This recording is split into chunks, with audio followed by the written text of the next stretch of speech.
Hello, आज हम करेंगे सिविक्स का पार्ट 2। चैप्टर 2 करेंगे आज हम सिविक्स का। तो आपके चैप्टर 2 में है स्वास्थ्य में सरकार की भूमिका।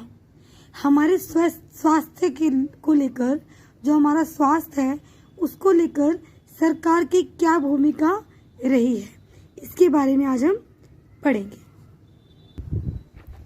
लोकतंत्र में लोगों की यह अपेक्षा रहती है कि सरकार उनके कल्याण के लिए कार्य करे। यह शिक्षा, स्वास्थ्य, रोजगार प्रदान करने एवं गृह निर्माण, सड़कों के विकास तथा बिजली आदि उपलब्ध कराने के माध्यम से हो सकता है। इस अध्याय में हम स्वास्थ्य के अर्थ और उससे संबंधित समस्याओं को जांचेंगे। इस अध्याय के उप शीर्षकों को देखिए। आपके विचार में यह विषय सरकार के काम से किस प्रकार जुड़ा हुआ है। तो आज हम इस चैप्टर में ये पढ़ेंगे कि किस तरीके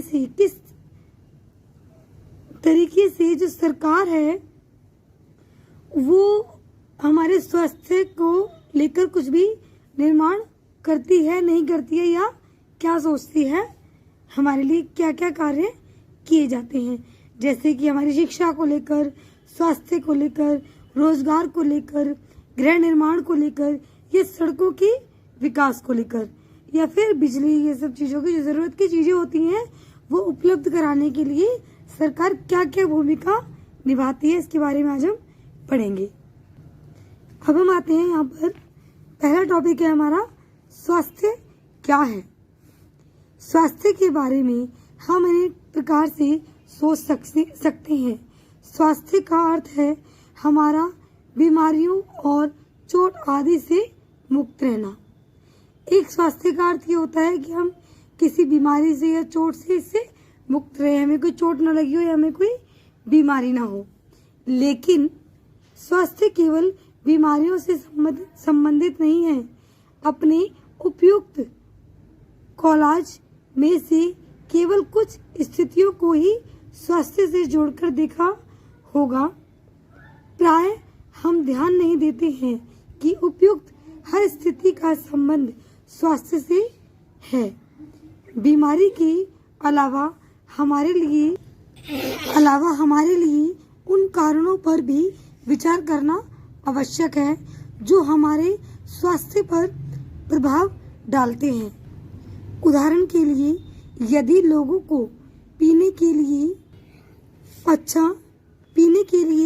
अच्छा पानी और प्रदूषण मुक्त वातावरण मिले तो वे सामान्यतः स्वस्थ रहेंगे। दूसरी ओर, यदि लोगों को भरपेट भोजन न मिले अथवा उन्हें घुटन भरी स्वास्थ्य में रहना पड़े तो उनके बीमार पड़ने की संभावना अधिक है।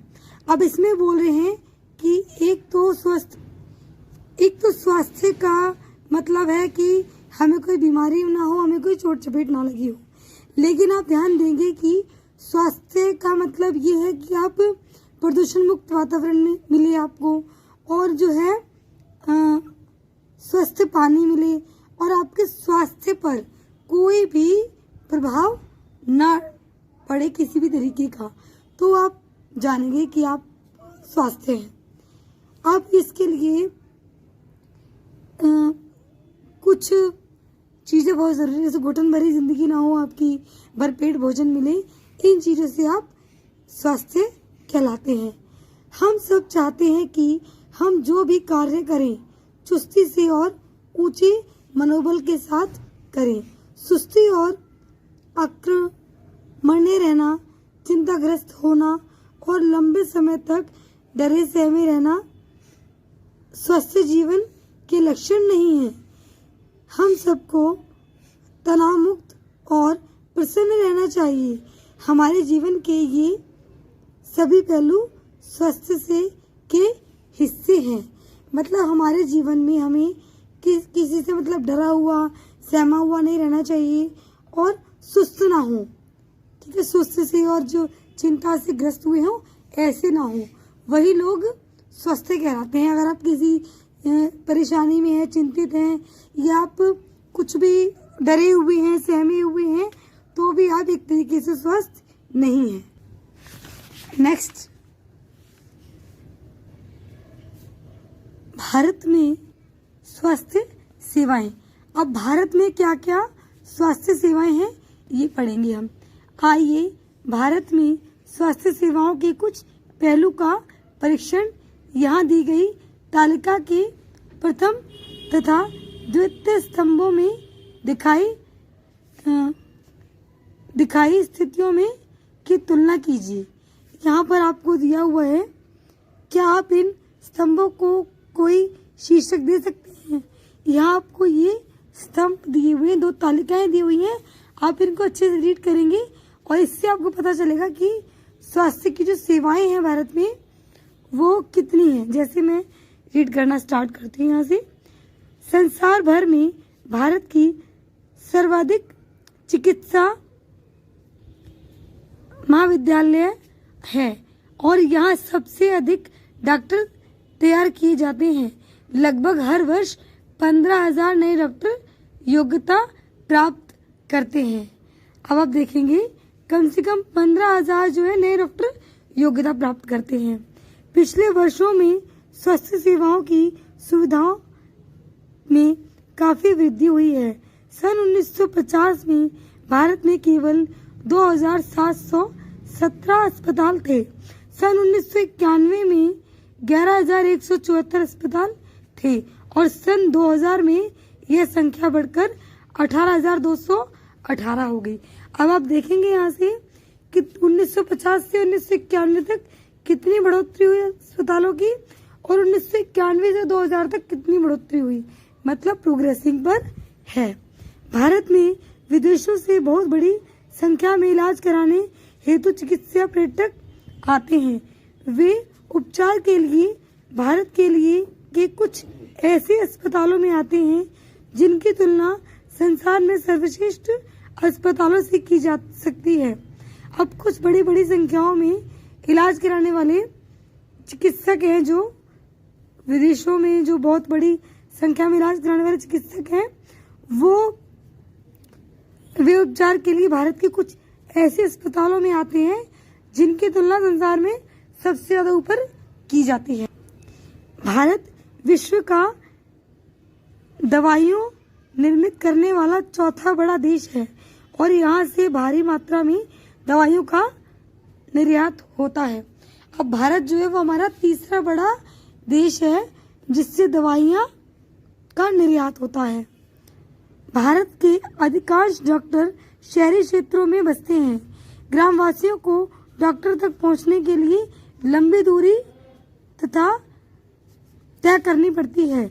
ग्रामीण क्षेत्रों में जनसंख्या के मुकाबले डॉक्टरों की जनसंख्या काफी कम है। अब देखेंगे यहाँ पर कमी है। यहाँ पर जो है डॉक्टर जो है वो पढ़ लिख कर डॉक्टर बनकर शहरी क्षेत्रों में बस जाते हैं और गांव के लोगों को इलाज कराने में दिक्कत होती है। वहाँ उन्हें पास में कोई भी डॉक्टर नहीं मिलता, उन्हें लंबी दूरी तय करनी पड़ती है। भारत में करीब 5 लाख लोग प्रति वर्ष तपेदिक टीबी से मर जाते हैं। स्वतंत्रता प्राप्ति में से अब तक इस संख्या में कोई परिवर्तन नहीं हुआ है। हर वर्ष मलेरिया के लगभग 20 लाख मामलों की रिपोर्ट प्राप्त होती है। यह संख्या कम नहीं हो रही। अब देखेंगे आप टीबी से लोग जो है मर जाते हैं बीमार होकर गाँव में और कई जगहों पर। स्वतंत्रता प्राप्ति के बाद मतलब आज़ादी मिलने के बाद भी कम से कम मतलब इन चीज़ों में कोई परिवर्तन नहीं हुआ है। इनकी संख्या में ये उतने की उतने ही है। हर वर्ष मलेरिया के लगभग 20 लाख मामले सामने आते हैं। 20 लाख रिपोर्ट्स प्राप्त होती हैं कि मलेरिया हो गया है लोगों को। इसका मतलब ये है ना कि स्वास्थ्य पे ज़्यादा ध्यान नहीं दिया जा रहा है और उसके लिए कोई भी बेस्ट उपचार नहीं किए जा रहे हैं, जिसकी वजह से कि लोगों को दिक्कतें आ रही हैं और रिपोर्ट्स मलेरिया के ज़्यादा हैं। अगर कुछ दवाई या कुछ भी ऐसी नई दवाई ये यूज़ करें तो मलेरिया को कम किया जा सकता है, लेकिन कोई सुधार नहीं आ रहा उसमें। भारत के समस्त बच्चों में से आधों को खाने के लिए पर्याप्त भोजन नहीं मिलता और वे अल्प पोषण के शिकार रहते हैं। अब भारत में समस्त बच्चे, जितने बच्चे हैं उसमें से आधे बच्चों को खाने के लिए पूरा भोजन नहीं मिलता, जिससे कि क्या होता है, वो अल्प पोषण के शिकार हो जाते हैं। तो ये भी एक नेगेटिविटी है हमारे लिए स्वास्थ्य को लेकर। आप देखेंगे यहाँ पे जितनी है वो स्वास्थ्य को लेकर पॉजिटिव चीजें हैं और यहाँ जो है वो नेगेटिव चीजें, या नेगेटिव चीजों के बारे में बताया गया है कि आप इससे जो है अंदाजा लगाएंगे कि किस तरीके से भारत में कितना अच्छा है, पॉजिटिव रिपोर्ट्स हैं और कितनी नेगेटिव क्या है और पॉजिटिव क्या है। हर चीज़ों में दोनों चीज़ मिलती है, नेगेटिव और पॉजिटिव। तो अपने भारत में, हमारे भारत में स्वास्थ्य को लेकर, हमारे भारत में जो स्वास्थ्य को लेकर जो भी है उसमें कितनी पॉजिटिव और कितनी नेगेटिव चीजें हैं ये दिखाएंगे, मतलब दिखा रहे हैं इसमें। आप इन दोनों तालिकाओं में पढ़ सकते हैं, देख सकते हैं। अब हम आते हैं बीमारी के बचाव और उनके उपचार के लिए हमें उचित स्वास्थ्य सेवाएं चाहिए, जैसे स्वास्थ्य केंद्र, अस्पताल, परीक्षणों के लिए प्रयोगशालाएं, एम्बुलेंस की सुविधा, ब्लड बैंक आदि, जो मरीजों को आवश्यक सेवा और देखभाल उपलब्ध करा सके। ऐसी सुविधाओं की व्यवस्था को चलाने के लिए हमें स्वास्थ्य सेवकों, नर्सों, योग्य डॉक्टरों तथा अन्य विशेषज्ञों की जरूरत हो जो परामर्श दे सके, रोग की पहचान कर सके और इलाज कर सके। मरीजों के इलाज के लिए हमें आवश्यक दवाइयों व उपकरण भी चाहिए। जब हम बीमार होते हैं तो अपने इलाज के लिए हमें इन सुविधाओं की जरूरत पड़ती है। अब जैसे जब हम बीमार होते हैं तो हमें ये चीज़ों की जरूरत पड़ती है, जैसे कि अस्पताल हो गए और जो है एम्बुलेंस हो गया, ब्लड बैंक, इन सब चीज़ों की जरूरत कब पड़ती है? जब हम कोई बीमार होता है, कोई मरीज होता है तो उसकी सेवाओं के लिए इन सब चीज़ों की जरूरत पड़ती है, उसकी देखभाल करने की जरूरत पड़ती है। तो ये चीज़ें स्वास्थ्य सेवाओं में आती हैं, ये उपलब्ध होनी बहुत ज़रूरी है। अब भारत में बड़ी संख्या में डॉक्टर, दवाखाने और अस्पताल हैं। देश में सार्वजनिक स्वास्थ्य सेवाओं को चलाने का पर्याप्त अनुभव और ज्ञान भी उपलब्ध है। ये ऐसे चिकित्सालय और स्वास्थ्य केंद्र हैं जिन्हें सरकार चलाती है। सरकार अपनी जनसंख्या के एक बड़े भाग की देखभाल करने में समर्थ है, जो सैकड़ों और हजारों गांवों में फैली हुई है। इस विषय पर हम बाद में अधिक विस्तार से चर्चा करेंगे। साथ ही चिकित्सा विज्ञान में बहुत साधारण प्रगति हुई है, जिसके चलते देश में इलाज की कई तकनीकी और विधियां उपलब्ध हैं। अब ये बता रहे हैं कि सार्वजनिक स्वास्थ्य सेवाओं में चलाने के लिए प्राप्त अनुभव और मतलब बहुत ज़्यादा अनुभव वाले चिकित्सालय, डॉक्टर्स, ये सब उपलब्ध होते हैं और सैकड़ों और हजारों गांव में फैली हुई जो जनसंख्या है उसका इलाज करने के लिए ये सुविधाएं उपलब्ध की जाती हैं। फिर भी दूसरा स्तंभ दिखता है कि हमारे देश में स्वास्थ्य की स्थिति कितनी खराब है। फिर भी हमें देखने को मिलता है कि हमारे देश में स्वास्थ्य की स्थिति कितनी खराब है। हमें कितनी और ज़रूरत है स्वास्थ्य सेवाओं पर ध्यान देने की। उपयुक्त सकारात्मक विकास के बाद भी हम जनता को उचित स्वास्थ्य सेवाएं देने में असमर्थ हैं। यह विरोधाभासजनक स्थिति है जो हमारी अपेक्षाओं के विपरीत है। हमारे देखिए मिसप्रिंट है यहाँ पर, हमारे देश आएगा यहाँ। हमारे देश के पास पैसा है, ज्ञान है और अनुभवी व्यक्ति हैं, फिर भी हम सबको आवश्यक स्वास्थ्य सेवाएं देने में असमर्थ हैं। हम इस अध्याय में इसके कुछ कारणों को जानेंगे। अब देखेंगे कि इतनी फैसिलिटी होने के बाद भी हमारा देश जो है असमर्थ है। हमारे देश में इतना पैसा है फिर भी असमर्थ है वो स्वास्थ्य की सेवाओं को उपलब्ध कराने में। उसके कारण जानेंगे हम। यहाँ पे लिखी है हकीम शेख की कहानी, या ऐसे ही चैप्टर के बारे में समझने के लिए जो स्टोरीज होती है वो दी हुई है। आप चाहे तो इसको रीड कर सकते हैं, आपको अच्छे से क्लियर होगा। अब हम आते हैं नेक्स्ट टॉपिक पे। यहाँ पर हमें एक जो है एक कहानी दी हुई है, एक इलाज का खर्च। अब इस कहानी के थ्रू बताएंगे कि किस तरीके से स्वास्थ्य में कितनी सेवाएं प्रदान है और किस तरीके से एक व्यक्ति के साथ होता है। ये कहानी की तरह पढ़ेंगे हम। अमन और रंजन अच्छे मित्र हैं। रंजन का परिवार साधन संपन्न है, जबकि अमन के पास माता पिता जैसे तैसे गुजारा चलाते हैं। अरे अमन, इस कहानी में जो दिखाया जा रहा है कि अमन और रंजन दोनों एक अच्छे मित्र हैं और रंजन का परिवार जो है वो साधन संपन्न है, सब कुछ है, जबकि अमन के माता पिता जैसे तैसे अपना गुजारा करते हैं। अरे अमन, बड़े दिनों बाद मिले, कैसे हो?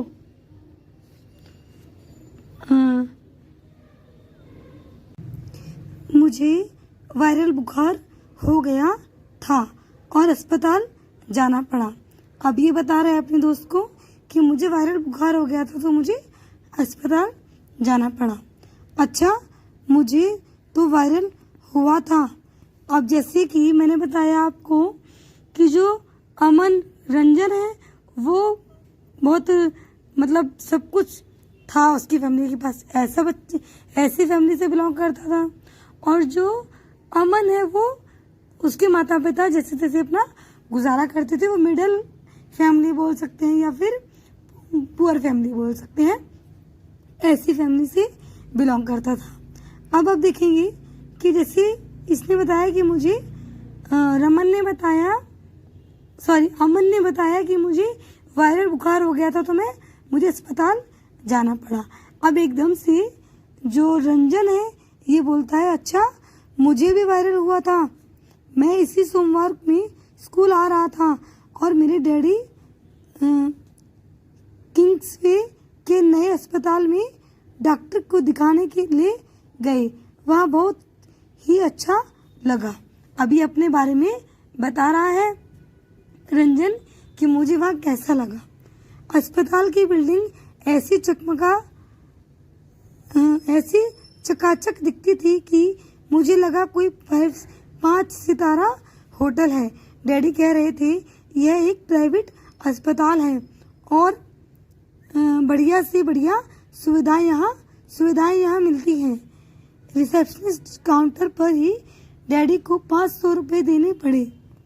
डॉक्टर को दिखाने से पहले ही पता है वहाँ बड़ा अच्छा संगीत बज रहा था और सब कुछ कितना साफ सुथरा और जगमग था।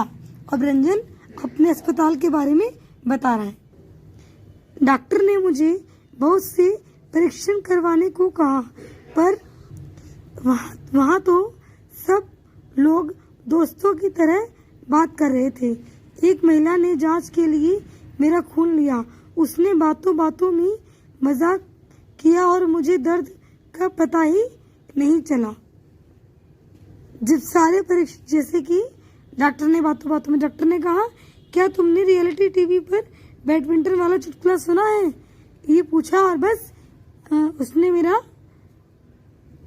मेरी जांच कर ली खून की और मुझे पता ही नहीं लगा कि कब इंजेक्शन लगा। जब सारे परीक्षणों के नतीजे आ गए तो हम वापस डॉक्टर के पास गए। उन्होंने नतीजे को देखा और कहा कि सब कुछ ठीक ठाक है। मुझे सिर्फ वायरल हुआ है। उन्होंने कुछ दवाइयाँ लिख दी और आराम करने को कहा। हाँ तो छोटे जनाब, अब डॉक्टर ने किस तरीके से बात की रंजन से। हाँ तो छोटे जनाब, यह गुलाबी गोली दिन में 3 दफा लेनी है। यह सफेद वाली सोने से पहले, यह शरीर के दर्द के लिए है और यह एक सिरप है। घबराओ नहीं, बढ़िया स्वाद है इसका। ये सब बोला डॉक्टर ने रंजन को। रंजन ने कहा, धन्यवाद डॉक्टर, मुझे तो अभी से ठीक लगने लगा है। मतलब वहाँ की इतनी अच्छी फैसिलिटी देखकर, डॉक्टरों का बर्ताव देखकर उसे वहीं बहुत अच्छी फीलिंग आने लगी। अब जो है रंजन है वो बोलता है, तुम्हें ये सारी बातें बताने के लिए मैं कब से इंतजार कर रहा हूँ। अच्छा अपनी तो कहो कि तुम अस्पताल में गए तो मतलब वहाँ क्या हुआ। अब जो है अमन बोलता है, वह तुम्हारे वाले अस्पताल जितना अच्छा तो नहीं था। पहले तो अब्बा मुझे ले ही नहीं जाना चाहते थे क्योंकि इसमें समय बहुत लगने वाला था, क्योंकि इस हॉस्पिटल में बहुत ज़्यादा समय लगने वाला था। और सच में कितना ज़्यादा समय लगा। हम एक बड़े से सरकारी अस्पताल में गए। हमें ओपीडी काउंटर पर ही एक लंबी लाइन में इंतज़ार करना पड़ा। मेरी तबीयत इतनी खराब हो रही थी कि मैं पूरे समय अब्बा के सहारे टिका रहा। हमारी बारी आई तो डॉक्टर ने मेरी जांच की और खून की जांच कराने के लिए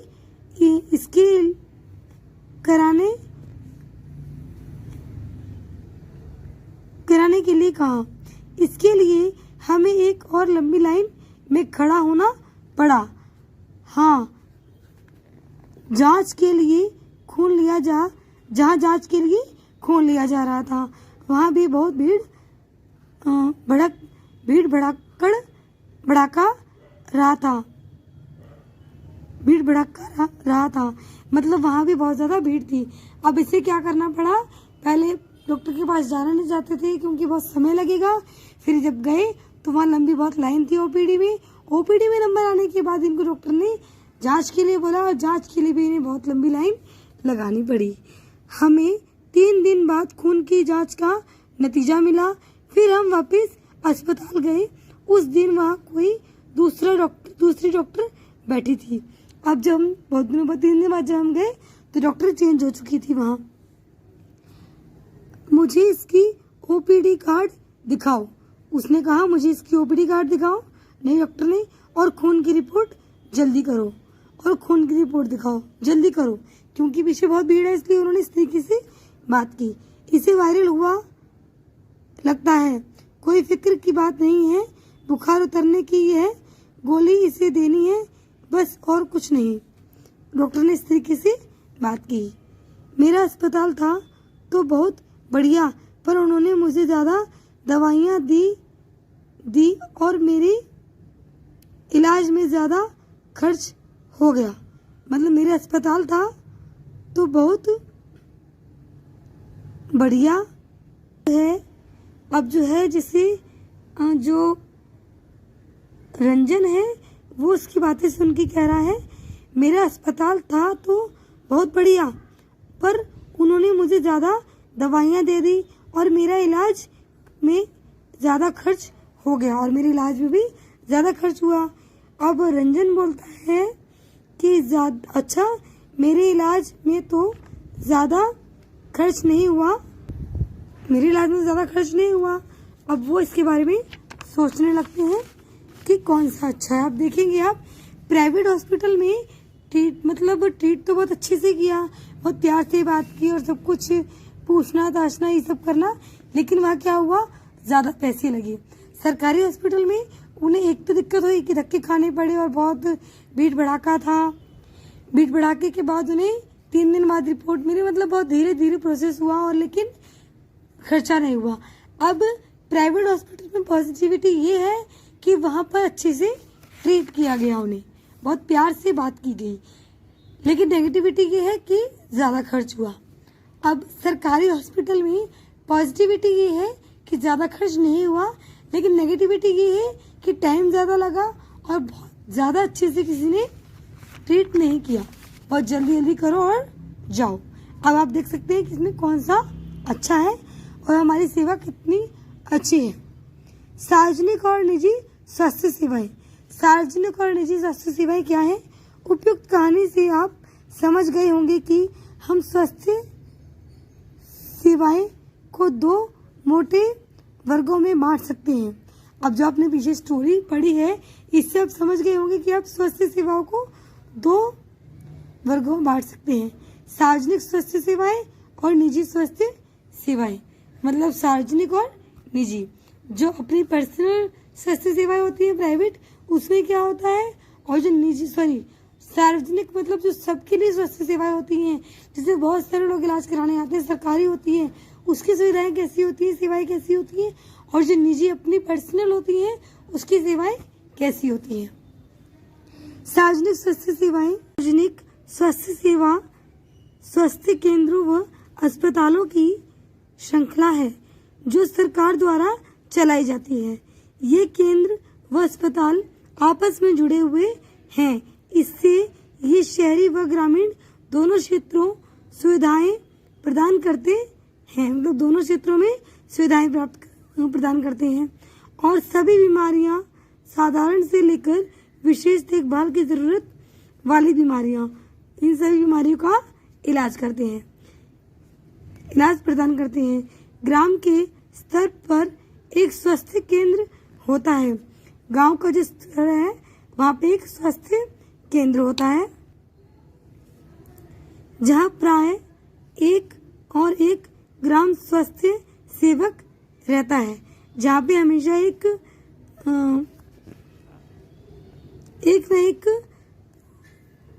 गांव का स्वास्थ्य सेवक रहता है। उन्हें सामान्य बीमारियों का इलाज के लिए प्रशिक्षण दिया जाता है। साधारण बीमारी जो होती है उसके इलाज के लिए सिखाया जाता है उन्हें कि इसका इलाज किस तरीके से करती हैं, और वे प्राथमिक स्वास्थ्य केंद्र के डॉक्टरों की देखरेख में कार्य करते हैं। और जो प्राथमिक स्वास्थ्य केंद्र होते हैं, डॉक्टर उनके साथ उनकी देखरेख करने का कार्य करते हैं। ग्रामीण क्षेत्र में ऐसे केंद्र कई गांव की जरूरतों को पूरा करते हैं। जिला स्तर पर जिला अस्पताल होता है। जिला स्तर पर एक जिला अस्पताल होता है जो इन सभी स्वास्थ्य केंद्रों को देखरेख करता है। बड़े शहरों में कई सरकारी अस्पताल होते हैं, जैसे एक वह था जिसमें अमन को ले जाया गया था, जिसमें अमन ने अपना इलाज कराया। और ऐसे भी विशेष सरकारी अस्पताल हैं जिनका जिक्र हकीम शेख की कहानी में हुआ था। आपने पीछे हकीम शेख की कहानी पढ़ेंगे, उसमें भी किसी तरीके से एक अस्पताल का जिक्र हुआ था, जैसे हमारी अमन और रंजन की कहानी में हुआ है। इस स्वास्थ्य सेवाओं को कई कारणों से सार्वजनिक कहा जाता है। इन स्वास्थ्य सेवाओं को कहा जाता है कि ये सार्वजनिक स्वास्थ्य सेवाएं हैं। सरकार के सभी नागरिकों को स्वास्थ्य सेवाएं प्रदान करने की वचनबद्धता को पूरा करने के लिए ये अस्पताल तथा स्वास्थ्य केंद्र स्थापित किए हैं।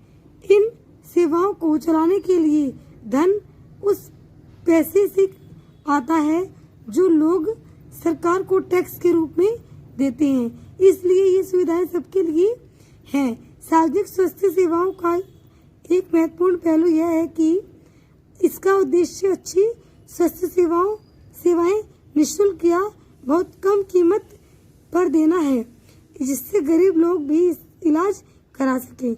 स्वास्थ्य सेवाओं का अन्य महत्वपूर्ण कार्यों है बीमारियां जैसे टीबी, मलेरिया, पोलियो, पीलिया, दस्त लगना, हैजा, चिकनगुनिया आदि को फैलने से रोकना। इसकी व्यवस्था सरकार को लोगों के सहयोग से करनी होती है, अन्यथा यह अस्पताल अन्यथा यह सफल हो जाएगी। मतलब कि इसमें इन सब चीज़ों की, इन बीमारियों के लिए इलाज होता है, नहीं तो ये क्या होती है, असफल हो जाएंगी। इन बीमारियों का इलाज होना यहाँ जरूरी होता है। उदाहरण के लिए मच्छरों को पैदा होने से रोकने और अभियान को सफल बनाने के लिए यह सुनिश्चित करना पड़ेगा कि क्षेत्र के सभी लोग अपने कूलरों व घर की छतों आदि पर पानी एकत्रित न होने दें। अब आप देखेंगे कि सरकारी अस्पताल वाले जो होते हैं वो ध्यान रखते हैं और ये भी लोगों को समझाते हैं कि अपने कूलर और छतों, घर की छतों पर जो सामान होता है उनमें पानी इकट्ठा ना हो सके, जिससे मच्छर ज़्यादा पैदा ना हो और मलेरिया और ऐसी बीमारियां ना हो।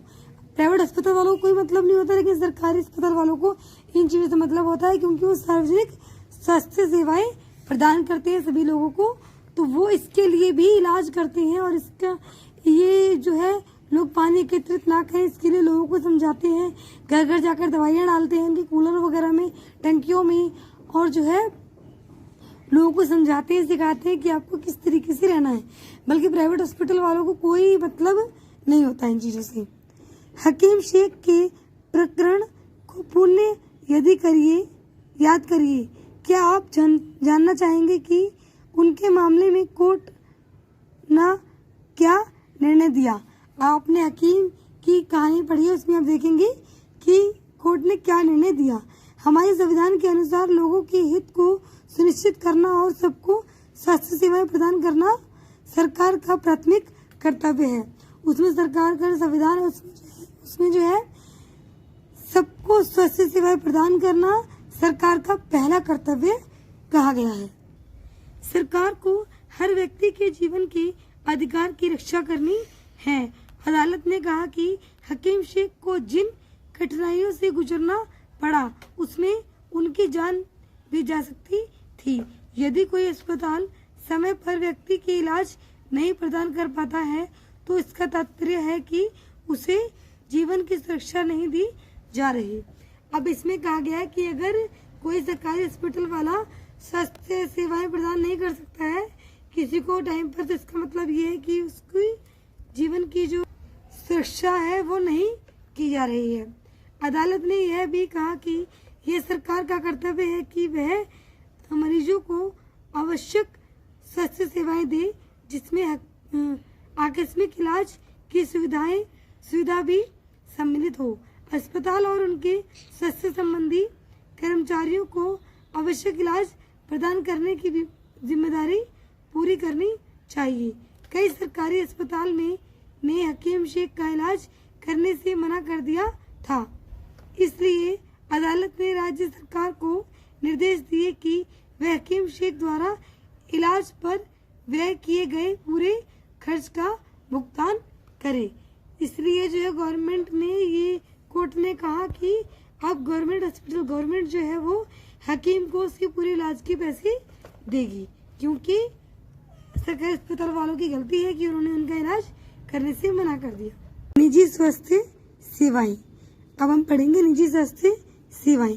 हमारे देश में कई तरह की निजी स्वास्थ्य सेवाएं पाई जाती हैं।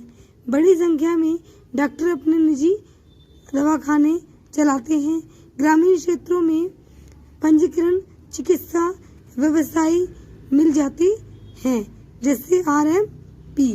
शहरी क्षेत्रों में बड़ी संख्या में डॉक्टर हैं, जिनमें से बहुत से विशेषज्ञ की सेवाएं प्रदान करते हैं। निजी रूप से चलाए जा रहे अस्पताल व नर्सिंग होम भी हैं। काफी संख्या में प्रयोगशालाएं हैं जो परीक्षण करती हैं, वे विशिष्ट सुविधाएं उपलब्ध कराती हैं, जैसे एक्सरे, अल्ट्रासाउंड आदि।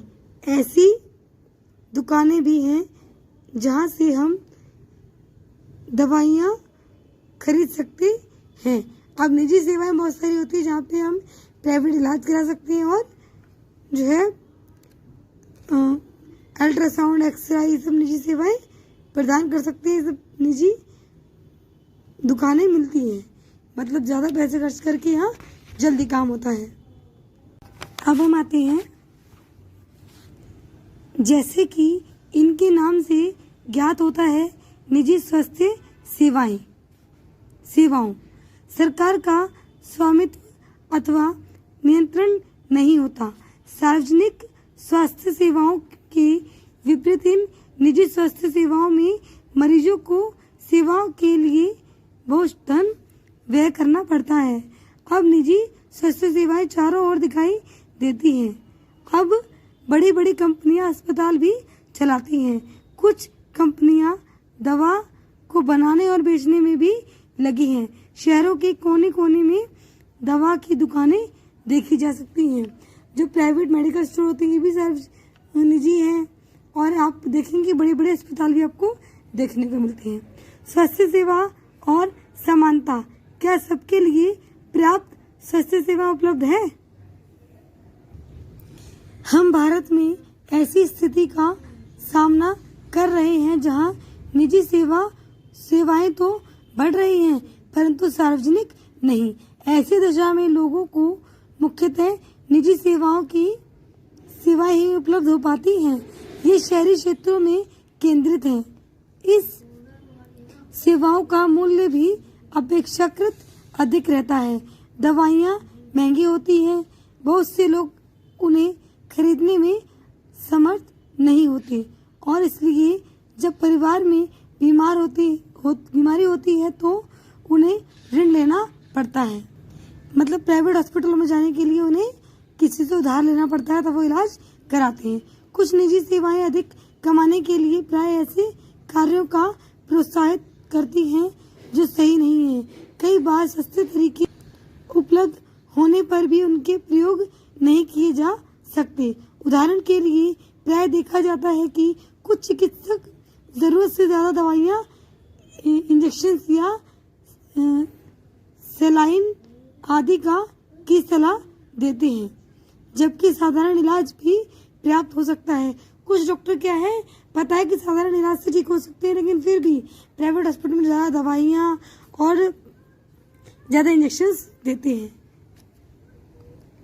तथ्य यह है कि जनसंख्या के 20% लोग ही बीमारी के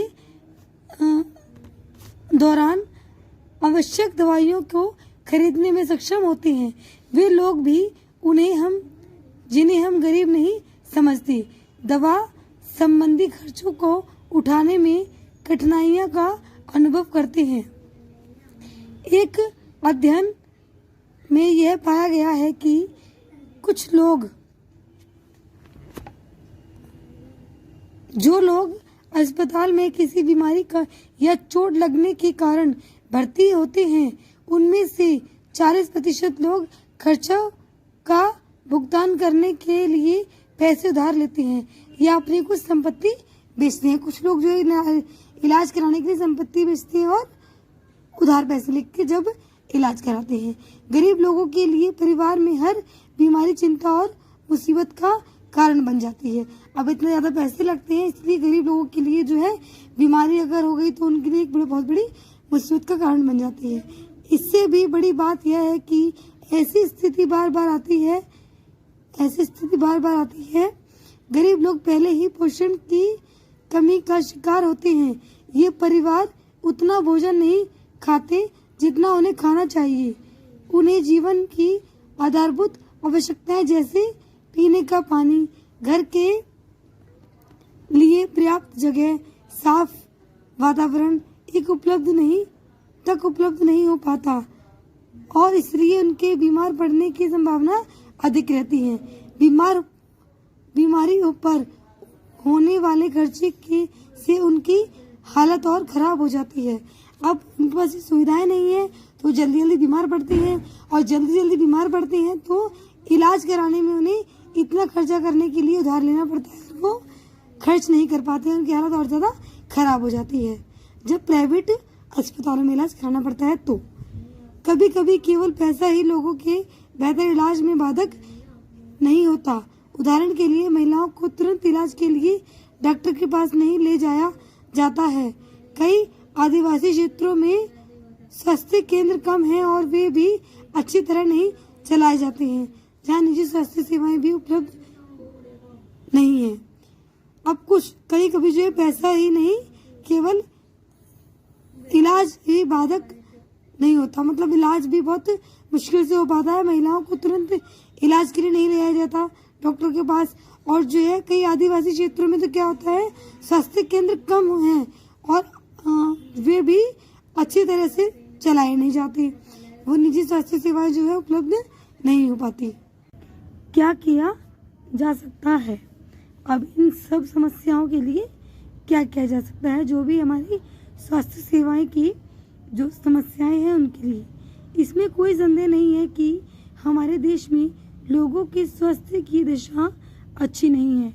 यह सरकार का उत्तरदायित्व है कि वह अपने सब नागरिकों को, विशेषकर गरीबों और सुविधाहीनों को गुणात्मक स्वास्थ्य सेवाएं प्रदान करे। फिर भी लोगों का स्वास्थ्य जितना जीवन की आधारभूत सुविधाओं पर और उनकी सामाजिक स्थितियों पर निर्भर है, उतना ही स्वास्थ्य सेवाओं के ऊपर भी।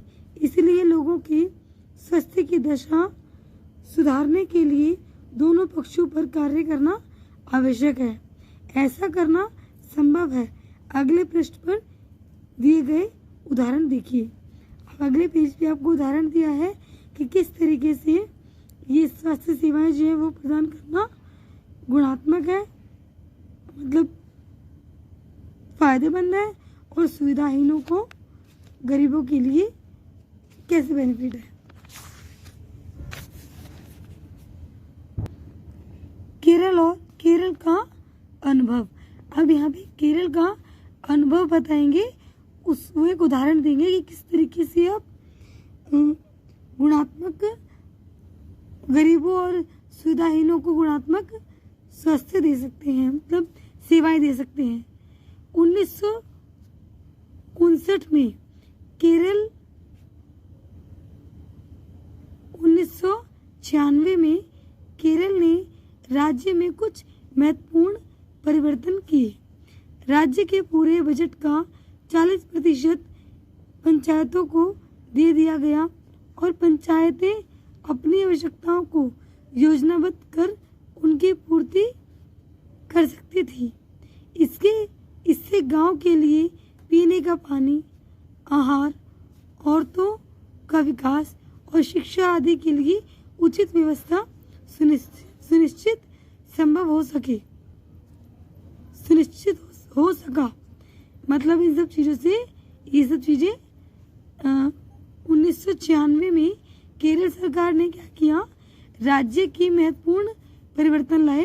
पूरे बजट में 40% पंचायतों को दे दिया और पंचायत अपनी आवश्यकताओं की योजना की जो चीज़ें हैं पूर्ति करने की, योजना को जो पूर्ति करने की आवश्यकताएं थी, इससे गांव के लिए पीने का पानी, आहार और विकास और शिक्षा आदि के लिए उचित व्यवस्था सुनिश्चित करने लगे। इसके फलस्वरूप जल वितरण, स्वास्थ्य की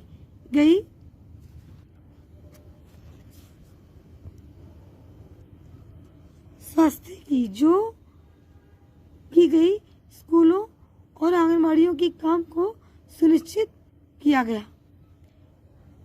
अब क्या हुआ, इसके फलस्वरूप क्या हुआ कि स्वास्थ्य व्यवस्थाएं जो थी वो स्कूल और आंगनबाड़ियों के काम के लिए सुनिश्चित की गई और गांव में विशेष समस्याओं का ध्यान दिया गया।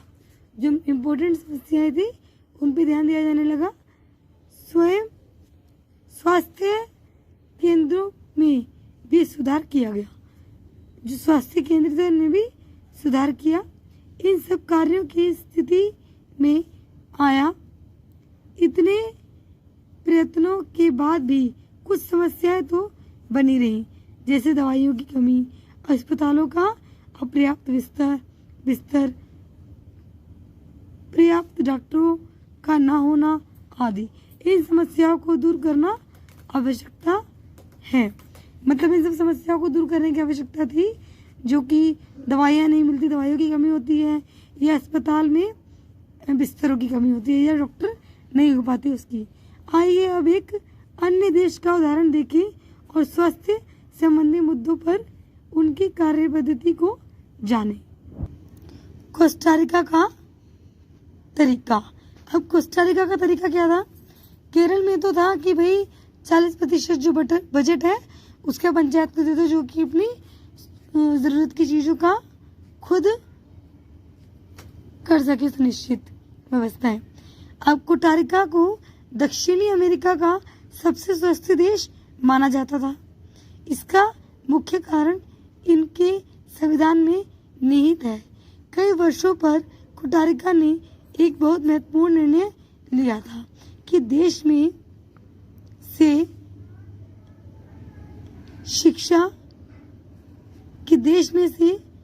नहीं, मतलब उन्होंने ये महत्वपूर्ण निर्णय लिया गया था कि देश में सेना नहीं रखेंगे, देश में सेना नहीं होनी चाहिए। इससे उन्हें सेना पर व्यय किए जाने वाले धन को लोगों की शिक्षा, स्वास्थ्य और अन्य आधारभूत जरूरत पर खर्च करने में मदद मिली। क्या किया? सेना पर खर्च करना बंद कर दिया और स्वास्थ्य और शिक्षा और अन्य जरूरत की चीजों पर खर्च करने लगे। वो कोस्टारिका की सरकार मानती थी कि देश के विकास के लिए देश का स्वास्थ्य होना जरूरी है और इसीलिए अपने देशवासियों को स्वास्थ्य पर बहुत ध्यान देती है। कोस्टारिका की सरकार अपने सभी निवासियों को स्वास्थ्य के लिए मूलभूत सेवाएं व सुविधाएं देती थी, जैसे पीने का सुरक्षित पानी, सफाई, पोषण और आवास। स्वास्थ्य की शिक्षा को बहुत महत्वपूर्ण माना जाता है और सभी स्तरों पर स्वास्थ्य संबंधी ज्ञान शिक्षा का एक जरूरी भाग है। कोस्टारिका ने क्या किया कि जो सेनाओं पर खर्च करते हैं युद्ध के लिए, उस पे ना खर्च करके, सेनाओं पर ना खर्च करके स्वास्थ्य पर, शिक्षा पर और जरूरी चीजों पर खर्च करना शुरू किया। अब केरल का तरीका था कि 40% दे दो पंचायत को, जो अपने गांव वासियों के लिए करे वो खर्च। और कोस्टारिका का तरीका